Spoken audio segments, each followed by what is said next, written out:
Hello, good evening, everyone. Am I audible? Good evening. You Yes, sir. audible? Good evening, sir. You're audible, sir. Yes, sir, you're audible. Thank you. Thank you. So, okay, so today we are going to have open session for week 6 on week 8. So, if you have any doubts in week 6 or even in week 7 or week 8, you can ask here.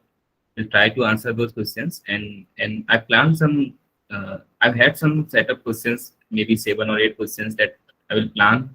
I'll ask you those questions and we'll go through the answers of those questions as well.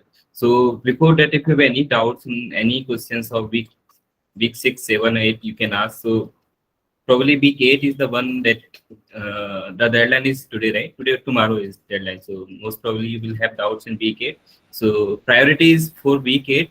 If you don't have doubts in week 8, we can take questions from week 6 to 7. But otherwise, I can show my questions first, then you can ask your questions. So how you want to go, like, I mean, should I present or you should ask questions?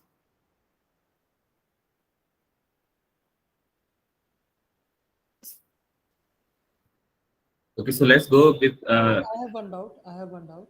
yes. So I just wanted to know that means like the programming assignments which are given in these weeks means week 1, week and all Yes. means are these programming assignments gonna be discussed in this meeting? Not in this meeting, but we are planning to have some workshops for the programming assignments. I mean, programming part. So after the end sem, probably you will go through all the assignments before, along with the weeks, and in the last of that, we will having a workshop maybe after this term, or I'm not decided the date yet, but we'll go in that manner. I mean, we will decide some workshop. They will discuss most of the assignments, the programming assignments, and then we'll have an OPE for that. So that will give you a proper time. You can solve those assignments along with the weeks as well, and after the exams, depending upon your availability for the courses, you can choose both way. Okay, so Sir, that is the way we have planned for that. sir, in one of the live session with Karthik sir, Hmm. it was discussed that even at the beginning of the course in the month of January itself, it was discussed that if needed, down the line we'll have one session per week for coding. So, in But last initially we started, if you remember, we started doing the coding session as well, and we dropped the ideas after because their participants were very less, no, and that used to be a part of these two sessions only, sir. What I am talking that the additional session for coding. So he said that okay, we'll figure it out. So after okay, that, I think you are taking content for week 8. So it was not discussed with him. So since there are only two instructors in for this course, so could you please discuss with him that what's the plan? okay, Because okay. No, because no. that workshop goes for 6 hours, only one workshop, right? After exam that happened last time also, but I don't know. I'm not sure how much that one workshop will help. Okay, so that is okay. We can have workshop later. That is already planned, but not decided the date. Yeah, if you want along with the weeks as well, that is fine with us as well. But for now, I am not sure whether I can do it. But definitely from the next time, I can take the programming assignment as well. No, not today. Not an issue. I'm not saying not today, sir. And I'm saying that over and above these two sessions, we don't want to compromise on these two sessions because these are very much needed to have some theoretical discussion and the conceptual discussion. I'm saying that additional session because that on-demand session, right? Hmm. And Karthik sir Hmm. was in sync with the idea. He said, yes, we'll figure it out how to start. Okay, okay. So I will discuss with him if we can plan any, I mean, some sessions. Then we'll definitely will have those sessions as well. Not an issue. Yes, yes, yes. Thank you. So yeah, someone was asking some doubt in week. I think Pranjal was asking.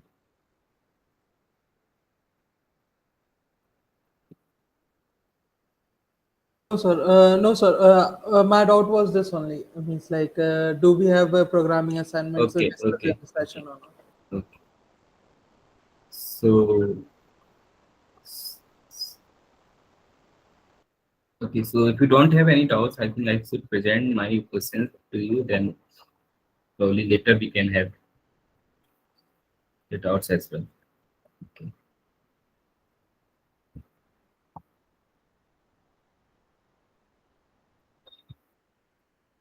Can you see the screen? No, sir, not yet.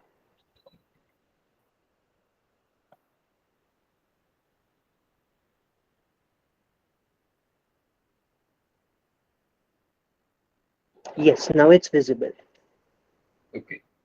So these are some questions, I mean 6 to 7 questions that I want you to answer those questions, and then probably we'll discuss solutions as well. Some basic conceptual questions, not very hard ones. So this is the first question. Question is, what is the effect of increasing or decreasing the risk parameter on the models? I mean, how it affect the models coefficients and the predictions, or say the performance. So risk parameter is lambda, right? So how it affects your model coefficient and prediction? So does anyone want to answer this?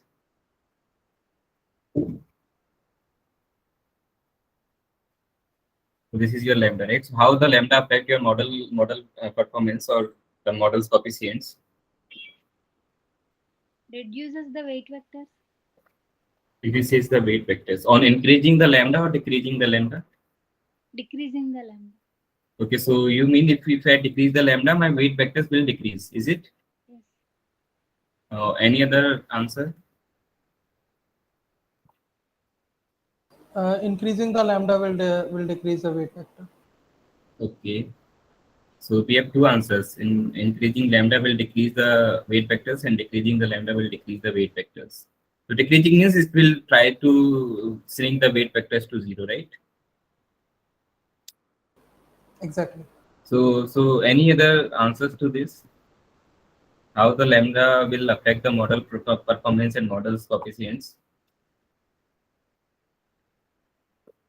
So this is very basic question, right? It's not very hard one.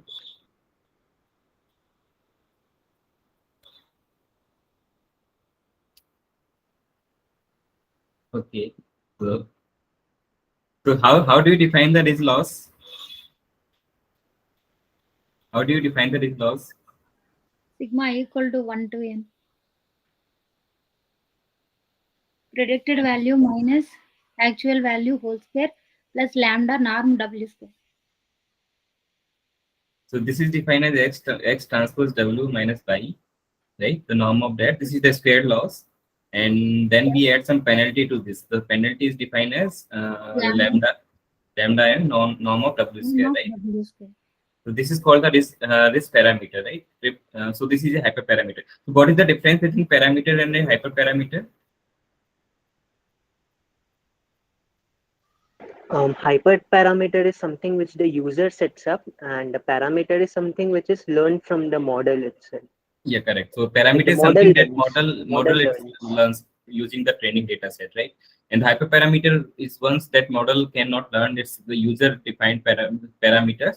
So you have to choose by using cross validation techniques which one suit for your problem, right? So this lambda is the hyperparameter in this case, and these w's are the parameter, right? So how the this parameter will affect your weight vectors and predictions in this case, right? So this is your loss function in the regression problem, and our ultimate goal is to minimize this thing. So we want to minimize this thing, right?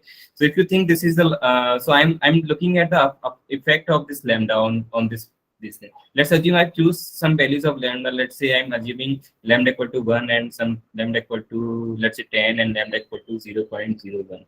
Okay, so I've chosen these three values, and I want to know out of these three values, which value will be best suited for my problem, right? So how I will find it. So there is cross validation techniques, like we will do k-fold cross validation. We train the models on some k-folds, and for another one fold I find the validation loss, and I do for all these three lambdas and choose the one which gives me the best validation loss, right? Or say the least validation loss. So in this case I choose, let's say it's 10, comes out to be 10, so I choose lambda 10. But what is the effect? If I keep on increasing, let's say I started my lambda at 1 and I keep on increasing my lambda value, then what will happen? What will happen to the w vector w, and what will happen to the training loss, or say the test loss? What they will affect? How they will be affected? Okay, so it's pretty easy to see here that if I keep on increasing this thing, and our ultimate task is to decrease this thing. So if I keep increasing this thing, I have to make sure that this loss keep decreasing. So I have to make sure that this weight vectors should decrease. Otherwise, this loss will go higher, right? So if I increasing lambda, my weight vector will shrink to 0, right? So that's easy to see here. If I keep my lambda increasing, then my weight vectors will shrink to 0, right? So higher the value of lambda, the less the most close to zeros values that W will have, right? So that is easy, that I can say. And what will happen to the training loss and the test loss? What about training loss and training loss and test loss?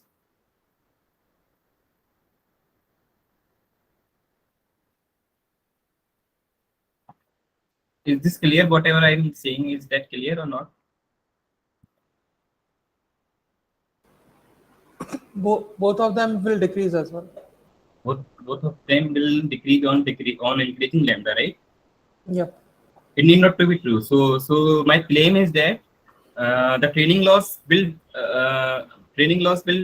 decrease. Sorry, training loss will increase and test loss may decrease. That is my claim. Can you argue on that? I mean, my training on increasing lambda, my training loss may increase. On most probably it will increase and test loss may decrease. So can you argue on that point?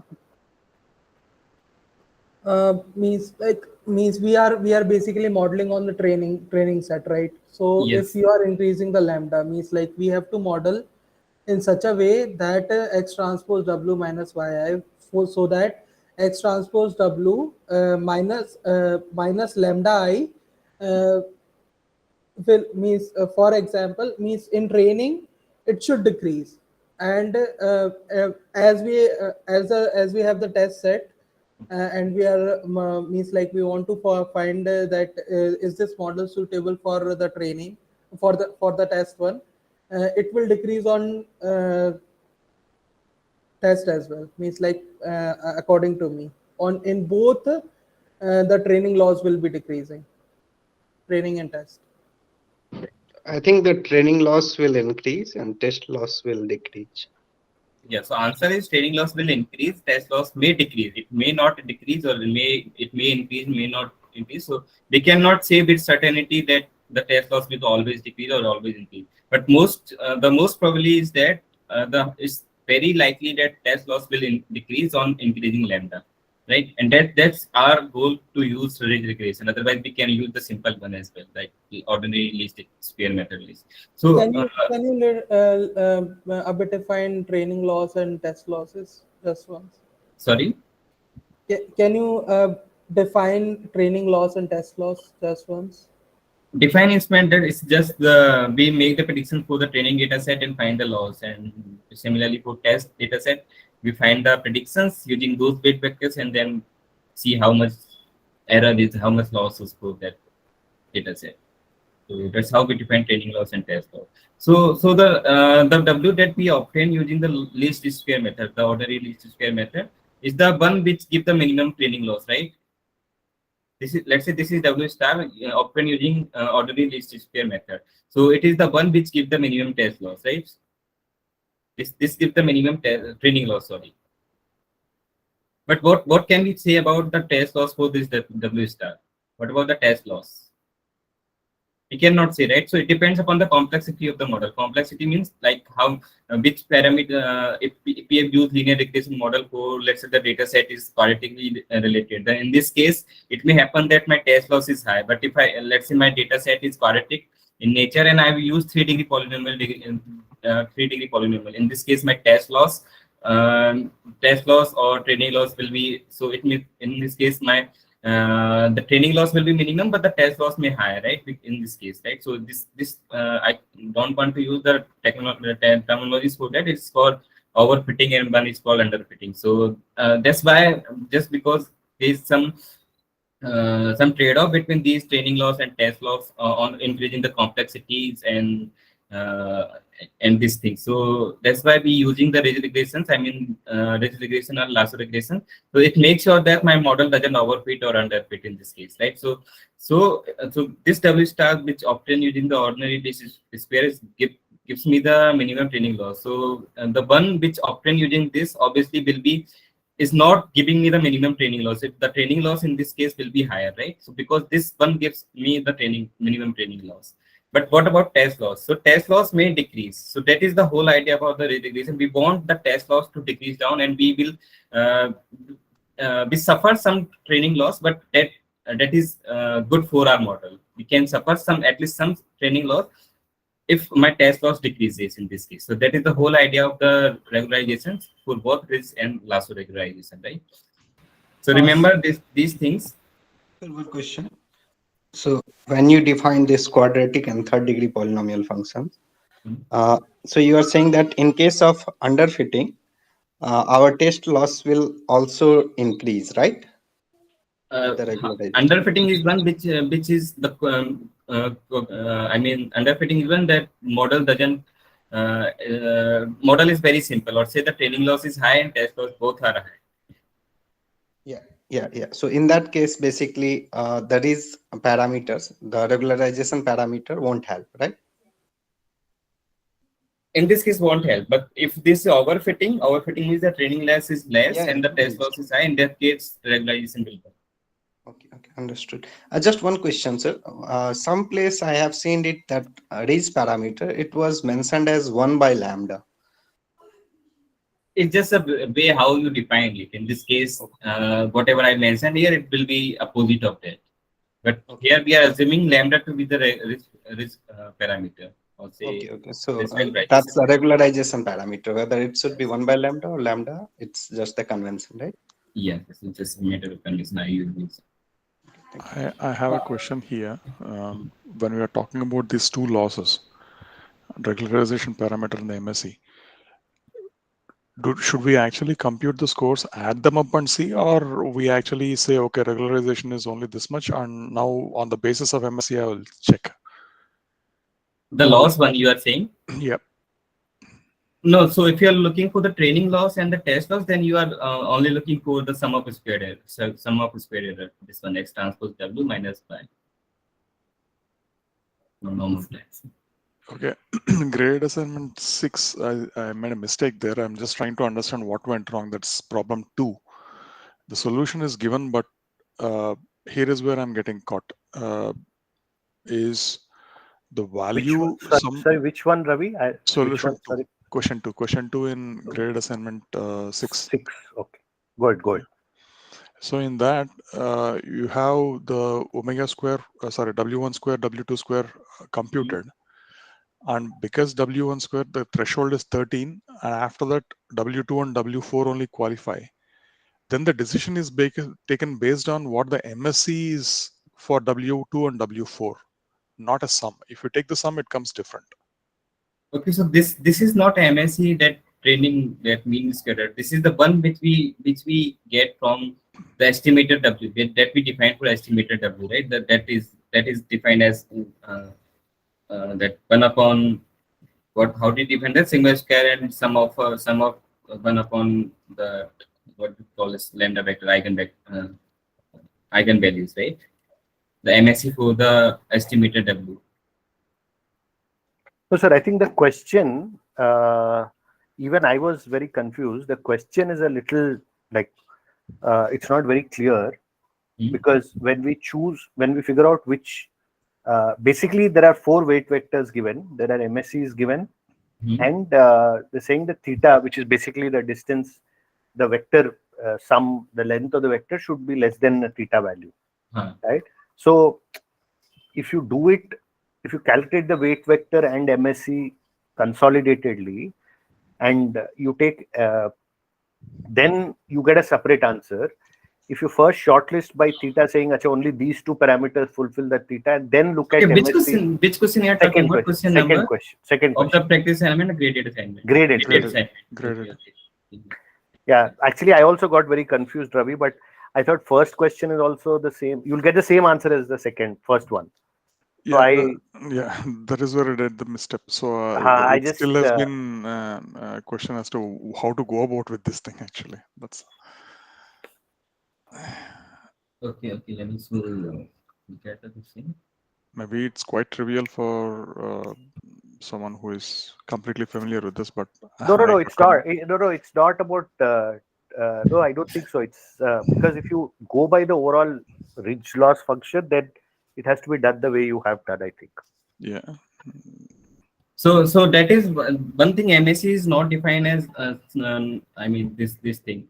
So MSc is just only this x transpose w minus y to norm of that. It's not lambda plus w, norm of w square. So I think you That are is confused with understood. this. That is no. That is understood. That is understood. And the problem MSc is given separately. We don't compute the MSc. Mhm. It is the weight vectors that are given, 4 different weight vectors, and for those vectors, the MSCs are given separately. If you see the problem, it will be more clear, or the solution itself. Yeah, here the I think Ravi, the lambda is not given for us to. Correct. I think that's the thing. I think that's the only explanation. Just trying to understand how it is. What is the basis? If we know that, So better, I guess. one Okay. question, sir. In the ridge loss function, where we take x transpose w minus y norm square, can that be replaced by MSc also? It doesn't matter, right? Which one? Which you are replacing one? See in the ridge one we have x transpose w minus y norm square plus sorry, we have the difference plus lambda. I'm now forgetting. So if I Lambda, the norm of w square. now w square plus the first part is what? Sorry, the first part would be X transpose w minus y norm of that. Yeah, but this is also This is your MSc. So, This is your MSc. This is MSc into n actually. We couldn't. This is not MSc technically because we don't divide it by mean. Yeah, of course, yes, sure. Yeah. So it is 1 by n and mean We of can mean. replace it by MSc, right?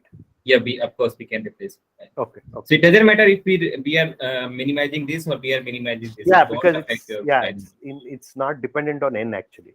So it's just a coefficient there, so it won't affect your final weight vector. Correct. Sorry, Ravi. Going back to your. Yeah, like, can we see that, or do you want? Should we see that later? I don't know. It's your call. Question number 2, right? Question number 2. Let me open that. Someone has asked me on Discourse. I don't remember which question that was. So I'm probably confused with that. Okay, so here it is given that the value of theta is 13, right? Yep. Okay, so this is one which we formulate the. Okay, so if you have remember this thing, right? This particular problem, this minimizing of x transpose w minus y whole square plus lambda norm of w square, right? So this optimization problem, we have to minimize this over the w, right? This problem I can write as minimum of x transpose w minus y, right? Subject to I'm just writing this in another form, subject to norm of w square is less than or equal to theta, right? So this two problems are equivalent thing. So here that problem has been given in this form. So where you have been given that the w theta value is given to you 13.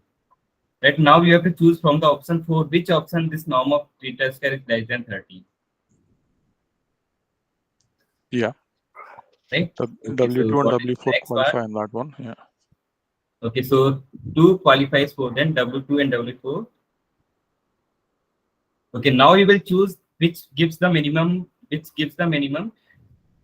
MSE, right? Because your ultimate task is to minimize the MSE. So your optimization problem was this thing. You have to minimize this thing subject to this. So for this constraint is followed by 2 weight vectors, which is W2 and W4, right? So which weight vectors will give me the minimum one? I will be the solution for this optimization problem. Right? Yeah, I mean, like, where do I read that in the problem is what I'm missing actually. Maybe we can. Which thing in the question? Okay, let me open the question here. Yeah. Yeah. 1 minute.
My screen visible now?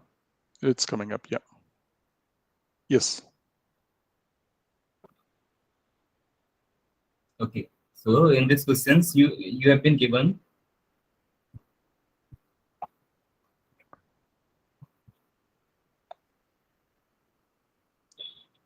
this one, right? So Yep. you have been given these 4 vectors, and for these 4 vectors, you have been given MSE, right? So this MSE for this weight vector, and similarly for all these 4 vectors. You have been given theta equal to 13. It means that you have to choose weight vectors for which this norm of W square is less than 13. And these 2 weight vectors, W2 and W4, satisfy this constraint. Right? Now you have to Yep. choose for this one, and out of this one and this one, you will choose which gives the minimum square loss. So this one gives the minimum square loss because MSE here is 5, MSE here is 9. So it's not the total that we compute, is it? It's not the total, it's the MSE one. Okay. Remember the optimization problem. Optimization was what? Minimize the square loss subject to this constraint. Right? Okay, so we do not compute the total from there. We normally take whatever is there as the minimum of the regularizations and then see what the MSE is doing, is it? Yes, MSE is doing that. So that optimization can be equivalently written something like this, right? That minimizing of the square loss subject to this constraint, and this constraint is satisfied by this MSE and I mean this weight vector and this weight vector. So your solution will be now this out of this one or this one. So you have to choose which one is giving you the least square loss. So this one is giving you the least mean square loss or mean square error. So this will be your final answer. Okay, all right. Thank you.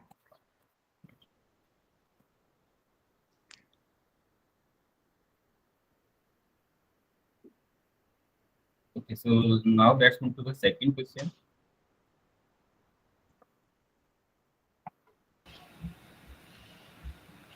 Sir, Yes. coming back to today's first questions, one of you made one statement that my training loss may increase, right? So Yeah. that don't you think that will be a case of underfitting? If my training loss is increasing, so that's a case of underfitting. Training. No. So that was the whole idea of the doing regularization. Actually, regularization helps in overcoming the issue of overfitting. Overfitting means where the training loss is minimum, but the test loss is high. Correct. Right? So in this case, we don't know why the overfitting is coming from. So the overfitting may be the issues from the complexity. So complexity of the model is high. In this case, what we do, we just or the overfitting can be maybe due to the correlation between the features space, right? So in this case, what we do, we apply the rigid regression or the lasso regression. In this case, what will happen? Your training loss will go up. Because initially your model was overfitting, it means that training loss is very, very low. But what we are doing now, we are compensating on that. It means that we want our test loss to be minimized and we are compensating on the training loss. It may become higher a little bit that we can bear with. Okay, so our test loss is going down. Going down. That was the whole idea of doing the regularization. Okay. Now the second question is, can rigid regression be used for feature selection or not? So what is feature selection? Weight vectors. Weights are different. Like I'm saying, what is feature selection? Features you have like D-dimensional space, so that D are the number of features, right? So what are those? What is the feature selection? Have you come across this term before? Feature selection? Is used for Yeah. lasso. So even ridge also technically can help, but it's like lasso does it better, but ridge also can technically help. I mean, Yes, when you yes, correct. Yeah, in a exactly. practical sense, when you're doing it, when you use ridge and you're getting some weights coefficients very low, Yeah. you can actually omit them and rerun the model. I mean, these are not theoretical things, but practical applications. Yes. Basu, but in this course, have we discussed about feature selection till now? Lasso, the yes, course- na? Lasso, Pardon? yes, no? Okay. In course, we didn't discuss feature selection, but this the one thing that you can you should know what is the feature selection and all. Yeah. So lasso in lasso, the professor in the passing mentioned that is a selection operator, right? So Yes, yes. Lasso is selection. So can this be helped? Your answer was correct that you mentioned that it can help in the. Actually, this is not feature selection techniques, but what RIS does, it's sync your weight vectors to zero. So what we can do, so, let's say you have four vectors W1, W2, W3, W4, and after applying lasso, you come to know that the weight vectors correspond W3, or say this is corresponding to features 3, this is corresponding to features 4, this is corresponding feature to and this is feature one. And you come to know that after applying the rigid regression, the weight vector is coming out, let's say 2.3, 0.5, 0.2 or something, let's say 1.2. So you come to know that this weight vector has shrink close to zero. So what you can do, the one which has shrink to close to zero, you can omit those weight vectors and you can choose this. You can select these four vectors for your modeling part. Right. So in that manner, it can help in feature selection techniques. But if I say technically, ridge regression is not a feature selection technique because it doesn't lead weight vectors to zero, right? So if you answer this thing, the answer will be ridge regression is not a feature selection technique, but it may help in selecting the features. And how you will select the one which are close to zero, you just ignore those weights and those features, and the one which are the weight for which the weights are higher, you can choose those weight vectors to learn your model or train your model. Right? So that's how you can ridge regression be helpful in the feature selection technique. Are that are redundant features? Yeah, that is probably redundant feature. That is why those weight vectors is going down to zero for those. And the feature selection is one in which we try to select some of the features. We try to get rid of the features which are redundant in our model. Right, so that is feature selection techniques. There are different feature selection techniques, but lasso is one of those which can help in features selection techniques. So the answer for the third question will be yes.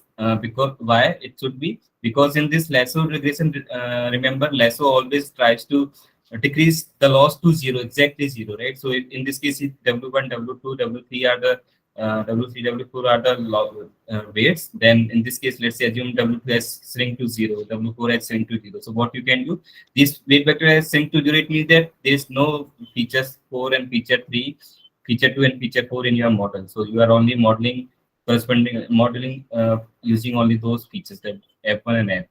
In that manner, lasso is helpful for feature selection technique. Lasso can help in feature selection, and the lasso word itself is coming from that, right? Lasso is least absolute shrinkage and selections operator, right? So selection means that it actually is a feature selection technique. sir, do we like, how does it exactly do in terms of calculation, sir? So there is that how it goes to zero. It depends upon the that optimization problem. Remember, the optimization problem was like norm of x transpose w minus pi to whole square plus. Correct. Here it is this absolute values of this, right? So this is norm one here. So not square one. It's norm one here, right? So if you look at the optimization problem here in the two-dimensional space, so it looks like something this is square, right? Now Correct. we are looking at W here, and which minimizing our MSE. So let's say W star is somewhere here, which is often using, and you have already seen that it lies here. And the optimization technique says that most probably your solutions of this optimization will lie at the corner, these corners. Yeah. So it tries various W's, which will Right. basically So the intersection of those ellipses and the sorry, I'm losing modulus. your voice.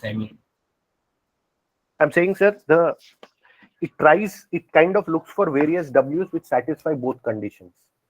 Is that how it does? Yeah, optimization problem is looking for in this entire space.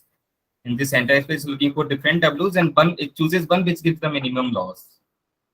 Right, so most probably it always lies on the corners. So those corners are but where some of the W's are zero, right? So in this case here W2 will be zero, and if your solution lies here, then here in this case W1 will be zero, right? So similarly, if in the higher space, the solution most probably will lie on the edges, these edges. So that's why these weight vectors will go. Some of the weight vectors goes to zero.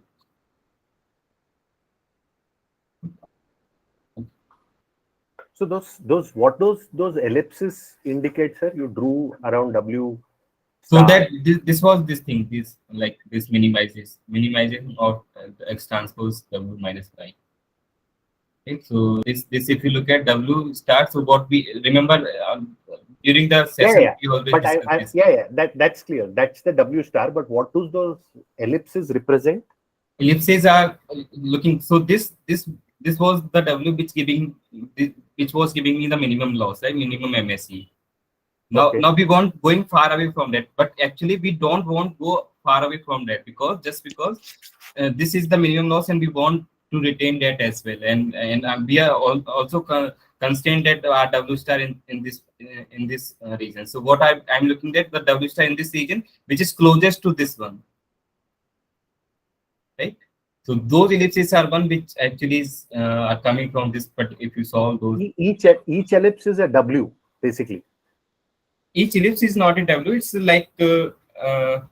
If you remember that problem, like we are looking for W for which this FW is FW star plus that some C, right? So for that is coming from that ellipses, right? Okay. So this one, if you solve this equation, that is coming out to be ellipses. Okay.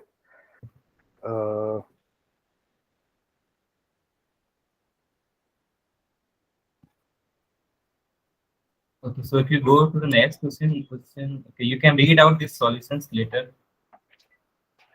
Okay, so one more thing that we didn't discuss in the lectures as well and in the session as well. Remember in the week 5, we were saying that our model need not to pass through the origin all the time. And in that case, what we do, we actually add the interceptum interceptum in the model and corresponding the features we add as a dummy features, right? So our weight vectors in this case become, your matrix will become D plus 1 times n matrix, where we add one column which is your dummy feature, right? And your D vectors become your D plus 1. So in this case, the you add W0 as well in your model. So your model is W1x plus W2, or say F1, W2, F2. So you add interceptum as well, just because your model need not to pass through the origin in this case. So my question is that do we penalize the interceptum in the ridge or lasso? Do we penalize this W1, W2, W1, W2, W3, right? We want to string them to 0. Should we penalize W0 as well or not? No, we should not. This intercept will be Y intercept, right? Yeah, by intercept. No, we don't penalize the. Yeah, so always remember whenever you're trying to formulate the problem of phase degree or regularization, this is your X transpose W, right? X transpose W minus Y whole square. So this here I'm W taking as W0, right? So I'm adding that intercept as well. So this thing I can write as lambda. So in this thing you have to omit that W0 as well. So right, if this is not summation, if I write it that Wi equal to 0 to n, this will become W transpose xi plus Wi transpose xi plus yi to whole square, plus this will become lambda summation over Wi square. So here I should start from 1 to n. Remember, this should not start to 0. It means that you are not penalizing W0. What if I penalize W? What will happen? Remember your model, let's say your data set is coming somewhere here and your best fit model is somewhere here, right? So here it will be W0, right? So this length will be W0. But if you penalize W0, it means that your model should, let's say W0 penalizing and W0 coming out to 0. In this case, what will happen? Your model will must pass through this thing. That should not happen, right? We want that model should pass through this point, this intercept. That is why we don't penalize your W0 level. So always remember in the formulations of risk regression or any lasso or regularization, we never penalize your intercept. We only penalize these W's. Okay.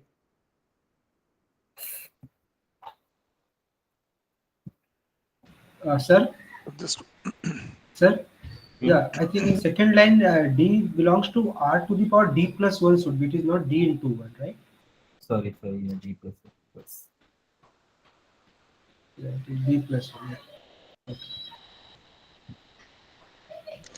no, when we don't penalize that, what does it mean? Like, it doesn't go up, the intercept remains the same. That is what we're saying. Yeah, this intercept remains the same. We are not sending it to 0. And even if you think that W star is nothing to do with any features, right? Only these weight vectors W1 to WDRs, one which are associated with the features, right? So this W0 was associated with the dummy feature, so you can say that it has no correlation with any of the features, because its values is one for all the training data points. So it has no correlation with any of the data points. So W0 will never penalize this feature as well. But doesn't it mean that I'm actually holding the line at one point and trying to rotate it? Yeah, that's it. So W0, it will be learned using the model, right? So the best fit model can be any line from this space. So the model itself will figure it out which W0 will be suited for that. And for W0 now you are penalizing other weight vectors. So maybe you are trying to decrease your W1 and your the line may be something different than the best fit line. Sir, Yes. just a small doubt, sir. Let us go back to that slide only. The previous, yeah, here itself. This has nothing to do with concept, sir. This is just to do with notation. I will just take less than 1 minute. Sir, like whenever we are trying to find out y, so sometimes we are writing W transpose X, and that is clear to me because W transpose means we are writing W in the form of row vector, and then X is in my column vector. So I am getting my Y, right? Yes. But again, then sometimes we are writing X transpose W. So both of them mean same, right? So this X transpose W. Yeah. Yeah, this here GP is X transpose W minus Y. Here it's a matrix notation. Okay, it's a matrix, no? Yes. Yes. There that it was is my doubt. individual. There it is individual elements and columns. Columns and rows. So here we are transferring all the data point into row vector, right? And then W as a column vector, right, Vasu? Correct. Yes. Correct. Yes. So here T will be N cross D. Correct. So sir, Sorry. Hello. does it put W0 also here, sir? That dummy feature? In this particular thing. Yeah. Yeah. Here we are reading W0. Here it start with 0, and here it should start from 1. Okay, and then we are squaring it because after subtracting it, we are getting the length of error, right? So we are squaring it because that is square of the error, correct? This is minus. Yes. This That is the is error, right? This is the square. prediction, and this is the actual value. Even in the previous line also, sir, X transpose W minus Y. So, yeah, previous line only. Here itself, the second last line, X transpose W minus Y. Norm is square. So the norm is basically the length of the error because after subtracting Y from X transpose W, we are getting that Y error, correct? Yeah, error for all the data points. So we are squaring that, right? Yeah. So here, remember, this will be a column. This is again a column. So here is the prediction for the first data point. It's the actual value for the first data point. The prediction for the second data point is the actual value. So take the differences and then the square thing. So my answer is a column vector, and then I am taking the square of the norm of that column vector. Yeah. Right? So norm, what will do? It will take the square and will sum over those values. So it will take the difference here, will add those, right? And square of the norm is nothing but the dot product of this vector. Huh? Like so X transpose W will be this thing. So difference of this, difference of this, difference of this, difference of this, right? So what is norm? Norm just will do the square and will add those things. So this is the correct. same thing like this. So is it right to say, sir, that square of the norm is nothing but dot product of the vector with itself? Because when we that's how you define your norm in the standard inner product space, right? So norm of W you define as W transpose W. Yeah, so that's the reason when we are removing that square, so we are writing X transpose W minus Y into X W minus Y, right? Sorry, X transpose W minus Y whole transpose into X transpose W minus Y. So this thing you can write it as X transpose W minus Y transpose X transpose W minus Y. Same thing. Okay, sir. Thank you. Sorry. The arg function, the loss function you've written below, it should be I is equal to 1 to N only because it's summing over all the data points. you're not summing over D. I2, 1, 2. Okay.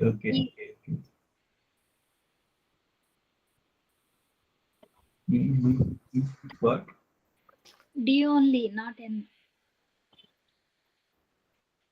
No, you've written W1 x1 my transpose minus y1 square plus lambda wi square, right? Okay, so this should be W transpose xi minus. No. Yeah, that's fine. The summation should be 1 to n. 1 to n, yeah, of course. So in this case, it had W0 also, no? That's the reason why he had written. No. That is correct. This is correct point. So this should be I equal to 1 to n. Here W vector should be W0 to WD. And here we are taking data points. So that is the correct point. Yeah. Right. Yeah, and there in the next term it is from W1 to WD. Yeah, here it is W1 to WD. Yeah, correct. Right. Sir, no, this point is not clear to me, because when I am taking a dummy feature, I am writing it as x0, right? Okay, so in that case, ideally, I should start from I0 to I. Okay, let me rewrite it again.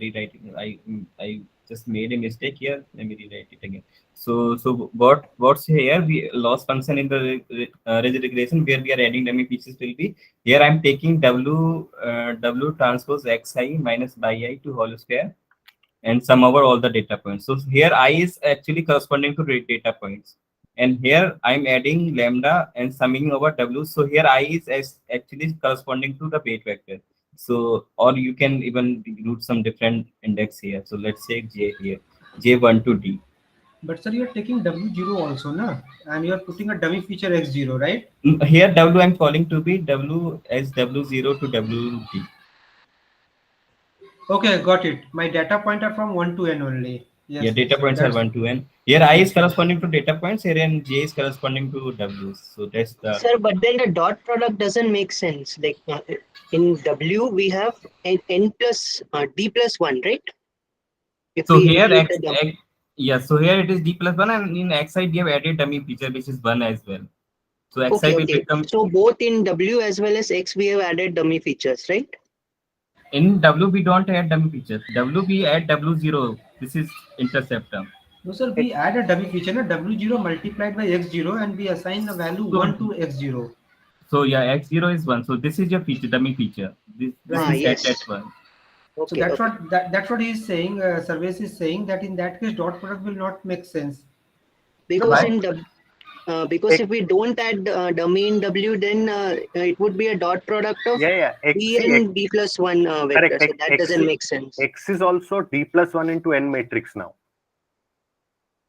No, but here in this particular formula, xi is just a vector, right? Yeah, and xi is a vector, correct? Yeah. Yeah, but that xi is a vector which has D plus 1 dimensions is what I'm saying. Yes, that's right. But if we do, then W, we need to add one more dummy feature, right? There is no dummy feature. W here is a D plus 1 vector, which is W0 to WD. Yeah, that W0 is a dummy feature, is what I'm saying. No, it's not a feature. It's a weight vector. It's not a feature matrix. It's a weight vector. X is a feature matrix. Basu, he is saying that we are assigning x0 with W0, na? W0 into x0, and we are putting a value of 1 in place of x0. Okay, so why you are calling it a feature? W is not a feature. Sorry, W is weight vector, no? So that extra term, sorry, I misspoke on the terminology. So W is that extra term, and X is the X0, I think, is the weight dummy feature, right? Yes, X0. X0 is the dummy feature. X0 is the dummy feature. Thanks. Actually, all this is, if you remember, I also was initially confused. If you go back and look at polynomial regression in MLF, it's very clearly taught. That week 3. Yeah, it's very clearly explained how you do that, and right. So if you just refer to that, it will be clear. And what Sarvesh said is absolutely right. Okay, so you have already studied this in MLF. Polynomial regression, yes, but not this one, ridge regression. But when you do the polynomial regression, like when you do there we also took basically it's whether have you taken the intercept or not. When you take the intercept, you need 1 right? Otherwise you don't. Okay, so the idea is simple, right? So the answer is for this question will be, we never penalize the intercept for rigid regression or the lasso regression, right? You can read it out. Same thing. So what are the limitations of rigid regression and the lasso regression? Cannot have closed form solution. Yeah, lasso doesn't have closed form solution. That is one. Yeah. This one. This. It is not differentiable function. Yeah, lasso is not differentiable. That's why it not have a closed form solution. So you can read it out. It's very. I mean, it's very practical question. Need not to have any standard answer or any unique answer, but depending upon the solution, it may have the problem, right? So it's a sensitive to outliers. It means, let's say your feature is something, one feature is taking very high values. In this case, what will happen? Your weight vector corresponding to may be higher or maybe low. So in this case, that outliers will affect your weight vectors, and your lambda values will be will be tuned according to that. So that is the one case. In this case, your model will be affected by the outliers. And another thing is, you need to tuning your parameters in this case, right? So this will increase your computations cost for your model. So this is some of the limitations for the rigid regressions. And if you refer to some books, you will find there's many limitations of for both rigid and lasso regression. So this is the one that I've noted down here. You can read it out and you can figure it out what the possible limitations with this rigid and lasso regressions. Okay. So if you move to the so this is very practical question. Need not to have any straightforward answer or any unique answers. Depending upon the solutions, the problem you are handling with. Yes. You may have different answers to that. So answer is yes. In general, it's yes. Okay, so in general, how do you handle the missing values? That's the same thing, Laplace smoothing. Missing data means like. You mean data is missing? Okay. Data is missing. There are many other techniques like mean imputation and median imputation, all those things. Yeah. We adding two additional data to the training set, right? One containing all zeros and other containing all ones. That is not missing data problem. Missing data means that let's say you have in the training data set, you have some features missing values there. So if you work with a practice in real world data set, you will find that in the data some values are missing or somewhere. One approach is mean imputation, like we take the value mean and put it there. Yeah, so imputations, those techniques are called imputations. You impute some values for those missing values. So this is very general problem, and this is very, this is the issues that we handle when we pre-process our data, and pre-process is very important part of any machine learning model. So one of those pre-processing part is your imputing, how you impute your model, the missing value. So in what we do in let's say you have a categorical feature. So in this case, what you can do, you can either impute the mod values as well, right? So because in the categorical you don't mod values, right? So let's say in the Bernoulli Naïve Bayes, you have 1 and 0s for the feature. So you just check which one is the which is the mod for this particular feature, and you just impute the values for the missing data. Similarly, if you have categorical, the numerical feature, in this case, let's say you have applying Gaussian Naïve Bayes, and you come to know that for some feature F, let's say F1, you have numerical feature and some values are missing. So what you will do, you just you take them average or say median, and just impute that values to the missing value. So those are the imputation techniques that be very important at the time of pre-processing. Otherwise, your model will not be that accurate if you don't handle your missing values. So when we will learn all those techniques, are in MLP or what, sir? In MLP, where you will start training your model, you start building your models on some data sets. So where you will see that this pre-processing part is very important. From scratch, one of those is So there's one of those is called imputing the values, right? Okay. Sir, it's called feature engineering, right? This when we deal with this missing values and all. Or is it different? Feature engineering is very not a different one. Like how which features to select and which features to drop out. You can call it as feature engineering, but in machine learning terminology, we call it pre-process your data. Okay. Okay, thanks. So whatever limited knowledge I am having, I think feature engineering is different. Feature engineering means, say for example, just a very trivial example, both distance and time is given, right? So I will divide them and I will take speed. So now I have created one more feature and I will remove those two features. So that is called Yeah, so feature that is engineering. how you select Yeah, your features, which yeah. features will be. In a very layman terminology, that is called feature engineering. Yeah, Okay, so sorry. feature selection is feature engineering. Feature selection and feature engineering still are two different things, but somehow Okay. related. Somehow related. Sorry to digress. Sorry. Okay, So so basically, anything to do with you transform certain features, you create new features, you Yes. drop some features, right? All that comes under feature engineering, yes, yes. right? You calculate new features, like for example, age is given, you take average age or something like that, or date of birth is given, you extract age, or all kinds of things, right? So let's not move into that direction. We just will end up doing something else. So let's stick to whatever is here, right? Okay, so that's the another question there. How does the choice of distributions affect the performance of the Naïve Bayes model? Right. So remember how you choose the distributions which Naïve Bayes you will apply, whether Bernoulli or Gaussian. In case of when the features are binary, we use Bernoulli, and when the features are reals, we use Gaussian. Yeah, exactly. Yeah, exactly. So you look at the distributions and type of features. So if your features are categorical features, I mean the binary features, then you probably will choose the Bernoulli Naïve Bayes. And if your features are numerical, then again you will choose Gaussian again. So there's only two standard, not these two standard. There are many other Naïve Bayes algorithm as well. But one is called multinomial, where your features are categorical, but it takes more than two values as well. And Laplace is one which are skewed, kind of Gaussian, but kind of skewed, right? So you have to look at the distributions, and according to that, you have to choose which model you have to apply for your particular problem, right? So that is the Sir, one but task. but what if the x by y follows a not a Gaussian distribution, but let's say it follows an exponential distribution?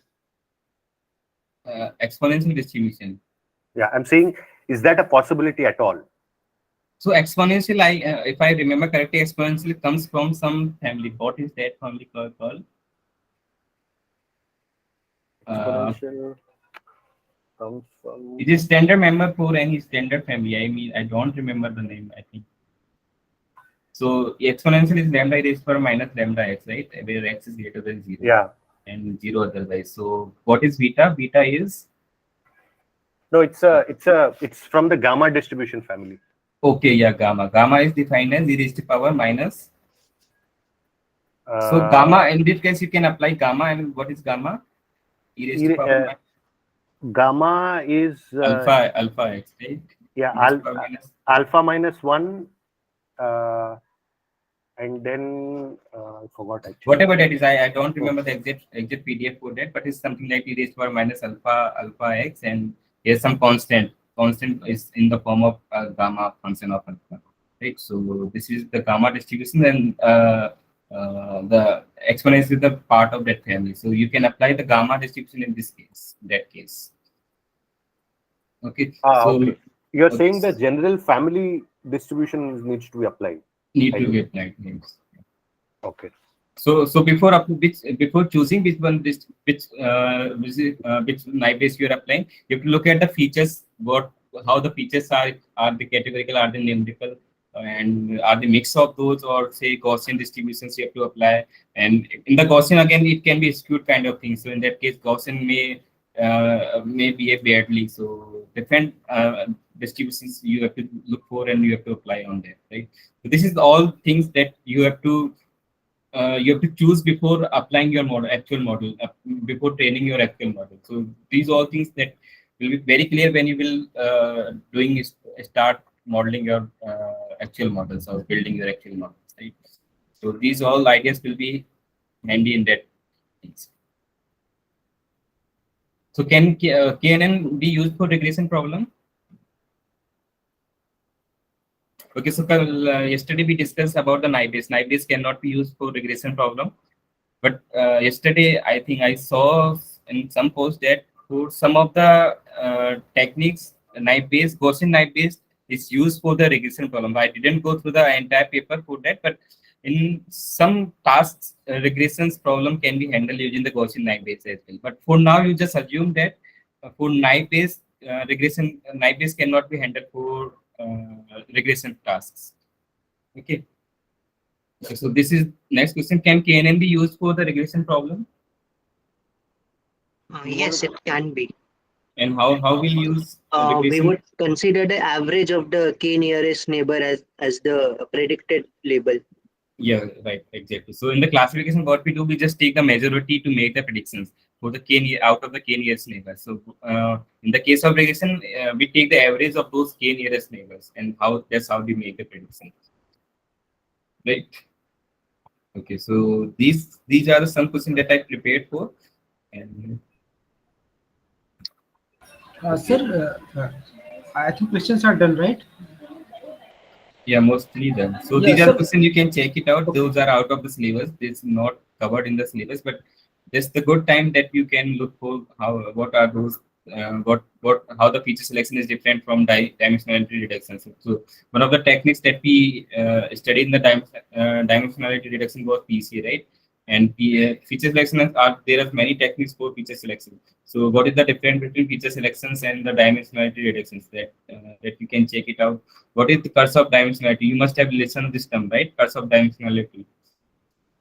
And so what is Yes, in this? How it KNN we applies? come across this. Okay. And how you handle missing values in general, and how does the increasing of size of training data will always help in improving the performance of the model or not? Right. So these questions you can look for by yourself. And or can L1 or L2 regularization. So this is your lasso one, and this is your this one. So can this regularization be used for decision trees or not? Right. So this answer I want you to figure it out, and it's just out of the syllabus. We won't ask such questions in the quizzes or somewhere. But for knowledge, for your sake of your knowledge, it's better to know these questions as the solution. Sir, we will upload this document, no? Yeah, I'll upload this document to you. So what was the last question? Last question, this one, KNN. No, sir. In the last list of questions, can So L2 this is, can L2 or L1 regularization be used in decision trees?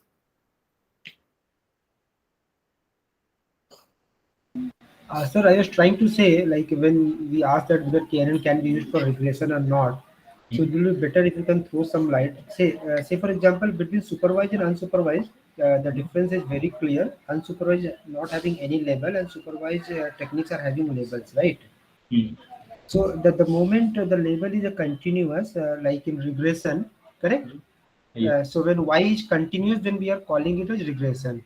Yeah. And when y is some sort of discrete kind of thing, like we are classifying between two groups, like red group or white group and all those things, then it is falling in the category of classification, right? Yes. So then again, why we are bringing down this question, like whether knife base can be used for regression or whether KNN can be used for regression, because when these are meant for different purpose, they are completely meant for discrete kind of classification, right? Like say for example what Sarvesh said, okay, that is making sense, that in KNN what we do generally, we take the, what is the maximum number, whether 0 is maximum or 1 is maximum in the nearest neighbors, right? So what he said that okay, I will take the average. Say for example 10 data points are there and 6 are 1, then I if I understood it correctly, then he said 6 by 10, so it will be 0.6 will be my output. Oh, that's what he tried to say, right?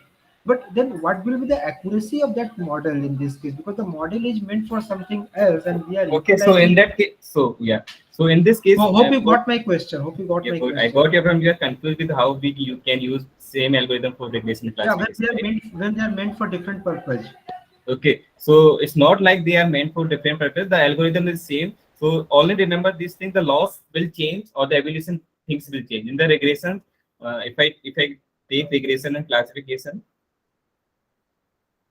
so in the regression, loss function generally sum of squared error or mean of squared error, right?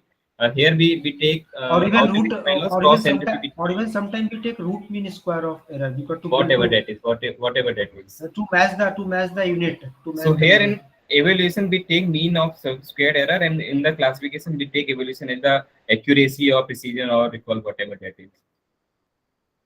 Accuracy generally or precision or whatever. Like so, like let's say about decision trees, right? So decision tree can be used for both classification and the regression. So in this case, how you split for the classification? You take entropy, right? Entropy as the measure. Entropy, Gini, and yeah. Gini index or entropy, right? But in the case of regression, you choose that measure as a sum of squared error, right? So only thing is that the loss function or the measures changes, but the algorithm goes in the same manner. Similarly for the KNN. So KNN, what we do, we make the predictions. So here we do what we do, we choose the k nearest neighbors, right, for the particular data points, right? And out, let's say this is your data point that for that you want to make predictions. You look out the neighborhood. Let's say you are looking out in this neighborhood and some data points come out. If this is classification problem, then we take the majority of these things. And if it is a regression problem, then we take the average of these things. The algorithm is same, but only thing is that in the case of classification, you are taking the majority, and in the case of regression, you are taking the average of those data points, the labels of those data points. That's what I said. Now, say for example, 10 points are there. If the value of k is 10, right? And the majority 6 points are falling in one category, so I will take 6 by 10, right? That's what we mean by that will be accuracy for that. 6 Not by 10. accuracy. I No, mean, that will be the output, na 6 by 10.6. no, not 6 by 10. If it is a classification problem, let's say six No, six if long. it's a classification, then I will say 1. Then I will say 1. If 6 points are Yeah. belonging to 1, then I will say 1. I'm saying when it is being used as a regression, then what will be the answer? 0.6 or 0.4? No. So in this case, these labels are not categories. In this case, some values, let's say 1.2, 1.5, 0.8. So these 10 data points will have some label associated with those values, right? So this by1 up to by10 will be some value. You take the Okay. average of these things. Okay. In that case, it will not be level 0 or 1, right? No. Now this otherwise it's not a regression problem, right? If they have labels, Mhm. I mean they have classes as labels. Mm. Okay.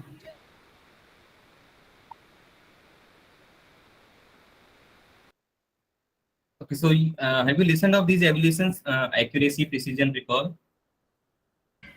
Yeah, I think this will come in logistic regression, right? Not. Hello. Yeah. I So think this accuracy. accuracy, recall, and precision. I think it will come in logistic regression. No, explicitly sir didn't mention in the lectures, but it's better to know what these are. So accuracy is one. Let's say you have 100 data points, right? And your predictions, accuracy, these are defined for the classification task, not for the regressions. Okay, so out of 100, you are making predictions for 100 data points, and out of 100 data points, you are making 60 correct and 14 correct. So in this case, accuracy will be 60 by 100. Out of total, how many you have predicted correctly, right? And precision is what? Out of total positive, I mean, how many out of total predictions that you have made, how many are correct things, precise, how precise this your model is, right? So that is how you define the precision, and you define like true positive and true negative and false positive and false negative, right? False positive, that which are predicted to be positive and actually they are positive, so they are true positive. And false positive, which are predicted to be positive but actually they were negative, so that is called false positive. And true negative was which are predicted negative but truly and truly they were negative, and so this is true negative. And false negative, which are predicted negative but they are actually positive things, right? So precision will be defined as how many are defined correctly, how many are defined correctly, true positive, right? So uh, this will be your uh, mm, this will be true positive, this will be true positive and plus false negative, right? So this is what, so this is the total which are defined to this was, sorry, false positive, this is false positive. So these many are defined to be positive, but out of these only these were the truly positive. So this is the precise, how precise your model is. Recall is one which are actually positive, and out of those positive, how many your model has decided predicted correctly. So this is true positive plus true, this will be your false negative. So in this case, these are the ones which are truly positive. These are the truly positive, right? And out of those, you have correctly predicted this one. So this is recall. This is precision. No, I took the name of logistic regression because I have taken business analytics. So this concept was explained in logistic regression. In general, it's you can apply for any Classification. not Yes. just classification.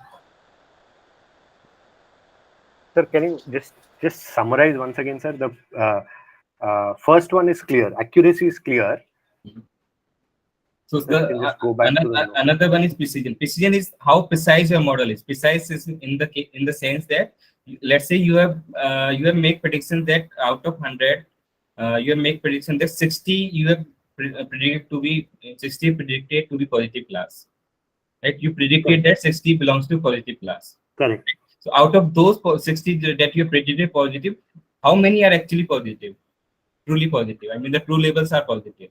So the true positive, I mean, they are predicted to be positive and truly they are positive. And how many are predicted to be positive? This is the true positive of something is false positive. I mean, though you have predicted to be positive, but actually they were not negative. It's negative. So this how precise your model is. And one is recall. Recall means out of total bits in the training data set. Let's say, so you have, let's say in the training data set, you have 70 positive and 30 negative. And out of 70, your model is recalling to be, model is predicted to be 60 positive. So 60 out of 70 is your recall, right? So this is your true positive, and this one was that actual positive. So true positive that and ones that you have predicted negative, but actually those were positive. So these are the total positive in your data set, right? So how many you have recalled from your data set? Okay. It is called recall. Okay, got it, sir. Clear. Okay, so I think that's all from my side. If you have any doubts in any questions, you can ask. Otherwise, we can. Practice assignment 6. Practice assignment is question number 5. Actually, do we have the relation of lambda and W weights? Because when lambdas increase in the problem, I'm not getting exact calculation. I didn't get it. The fifth question. when lambda increases, your weight factor sinks to zero. Okay, but in how does 1369 the answer? How do we get it? Any? So you have to choose. You have to look at the options. So other two options are actually more than initial weight vectors. Okay, that is not just a conceptual, right? We are not actually. Just concept. You have to look at the options and you have to choose the that I got best it. one. I thought any other exact calculation is there. No, exact calculation you cannot do here. Yeah. Okay. Yeah. Thanks. Can you repeat this last bit about precision, prediction, and recall once again, please? Okay, so precision means what? How precise your model is. Correct. Right? So let's say you have 100 data points. 100 data points, you are making prediction for these 100 data points. Yeah. Right? And assume this out of this 100 data points, the 70 was positive. 30 is negative. And 30 are negative. So these are the true labels. That is a true label. Okay, so let me wait. Sir, make a confusion matrix, then things will be clear. Okay. Shall I just tell whatever I understood? I think in precision, we are calculating for false positive, and in recall, we are adding that false negative, right? How many we have falsely considered as negative points, right? That is the only difference I'm seeing. In precision, in the denominator, we are taking false negative. No, precision false positive. That is precision. And in recall, we are just calculating how many negative we have taken as a false negative.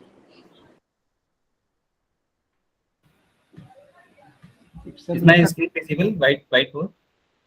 Not yet. It's now it's coming. Okay. It's So coming assume up. if you have in the training data set, you have, let's say you have the data set, you assume that you have 100 data points, right?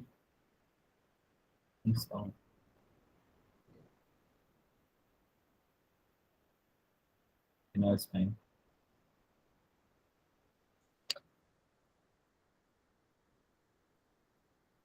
Okay, so you have 100 data points total in total, right? N equal to 100. Out of 100, 70 are positive class. These are the true levels, and 30 are the negative class. So these are the true levels. Okay, so these are the true levels. Now you have used a model and you predicted 60 to be positive and 40 to be negative.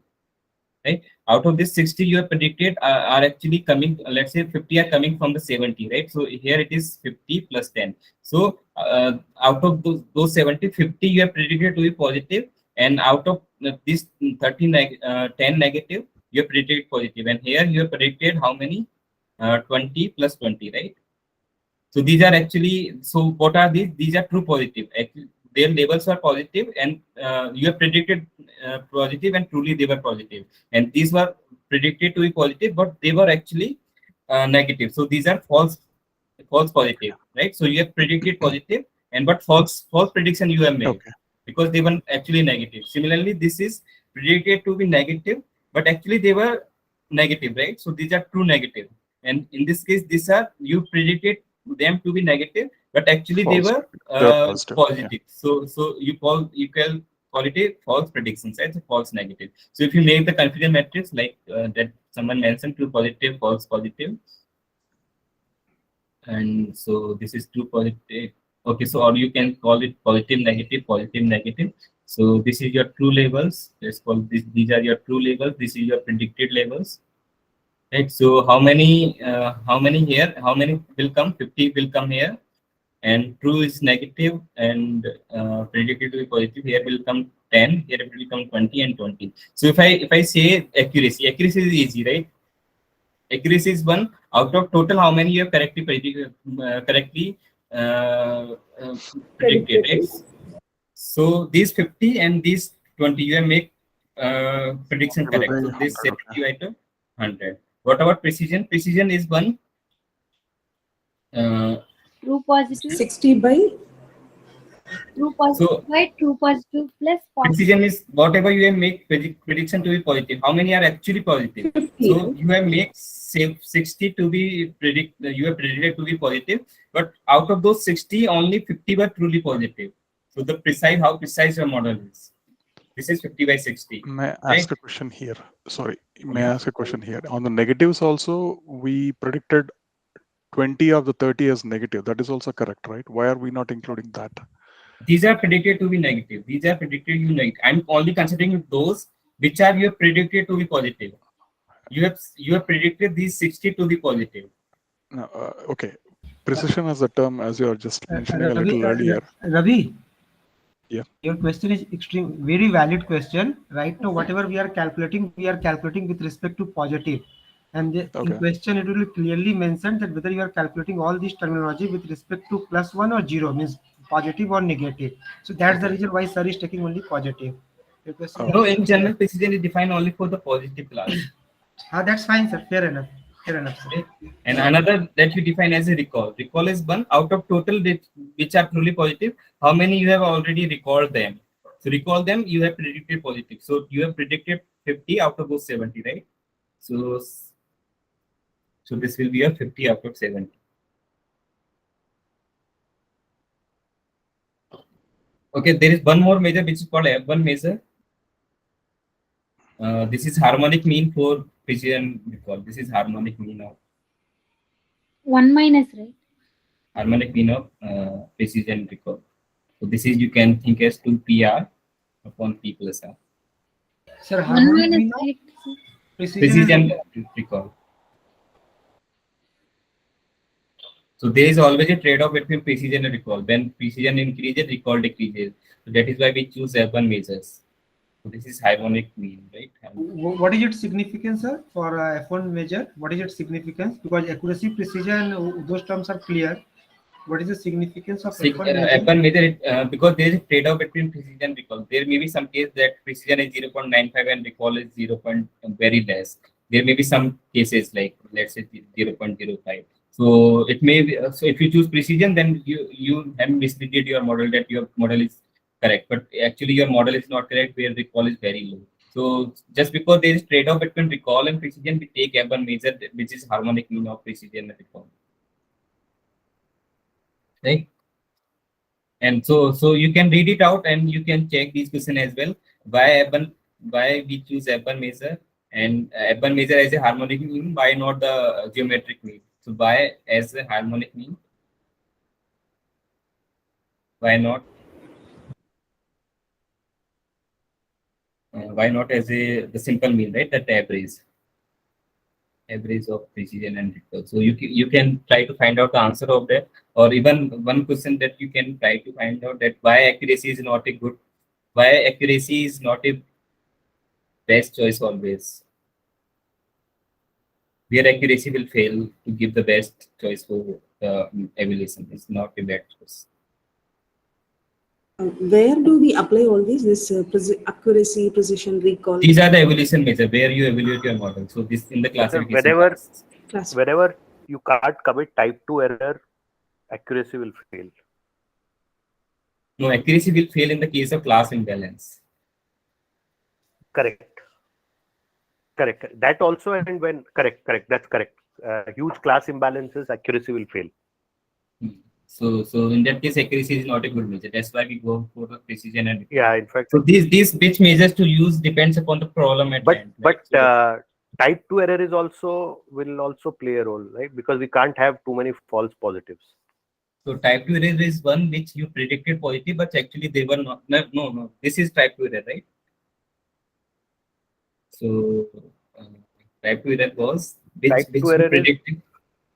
which you predicted negative, but actually they were positive, right? So this is called type 2 error. So this is your associated with the recall. False negatives. I'll work it out. I don't remember. Type 2 I thought was false negatives basically. Right. So these measures depends upon the problem at hand. Let's say you define a problem at you are diagnosing some disease. Let's say you have modeled something that detects the cancer, right? So this is your model. So cancer, there is cancer or not. So in this case, what you want to use, recall or precision?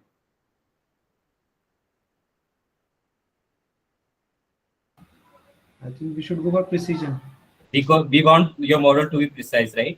Yes. Whatever you predicted positive should be positive, right? Yes. It's not like, so this is, in this case, you probably will prefer precision. So it depends upon the problem, what problem you are working with. Recall is something like, let's say some, what problem should be here?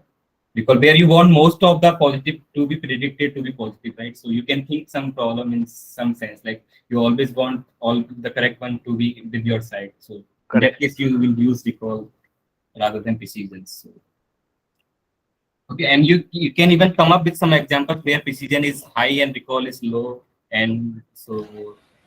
Sir, I am not able to comprehend. You said that there is always a trade-off between precision and recall, right?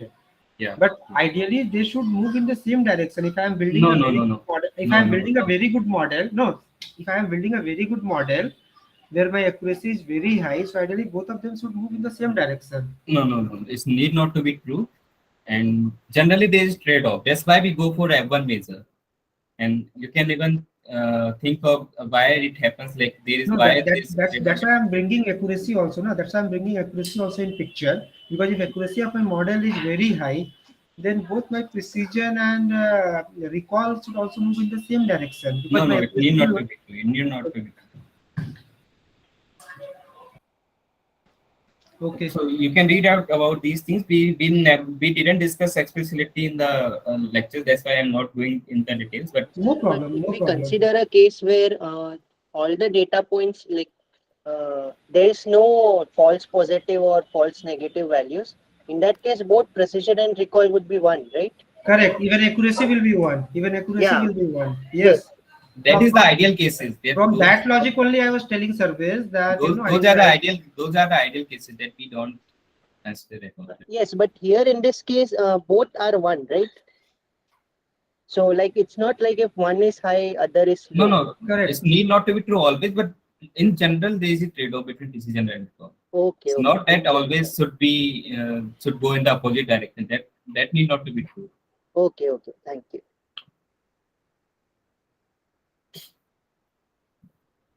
Okay, so I think that is enough for today's session. I was hoping that you will ask me week 8 questions, but mostly on week 6 they were. Okay, that's fine. Week 8 was simple enough.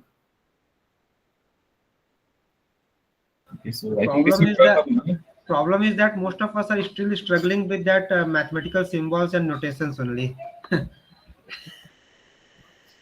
So that what we can do for that.